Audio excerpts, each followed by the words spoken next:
মুত্তাকিনরা অল্পতে চটে যায় না, হট টেম্পার্ড না। আমাদের অনেকে আছে হট টেম্পার্ড, কিছু বুঝলেও চেতে, না বুঝলেও চেতে। এরকম চেত আছে নাকি আপনাদের? রাগ রে আপনারা কি বলেন আঞ্চলিক ভাষায়? রাগী বলেন। তো এই যে রাগী মানুষ আছে না,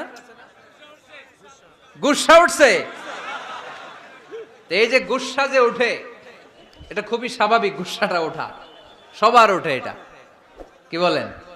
ওঠে না? ওঠে না? আপনাদের মধ্যে থেকে গুসা বেশি ওঠে কার দেখি? আছে তো, রোগী আছে তো অনেক। আল্লাহ আপনাদের গুসাগুলোরে ঠান্ডা করে দেখ, আর ভালো গুসাগুলো যেন আপনারা ইসলামের পক্ষে করতে পারেন। আল্লাহ তৌফিক দান করো। রাগ হবে ইসলামের জন্য। আল্লাহর জমিনে আল্লাহর বিধান লঙ্ঘন হলে আমরা রেগে যাব। চিল্লায় বলেন ঠিক কিনা? এছাড়া কেউ আমাদেরকে রাগাতে পারবে না।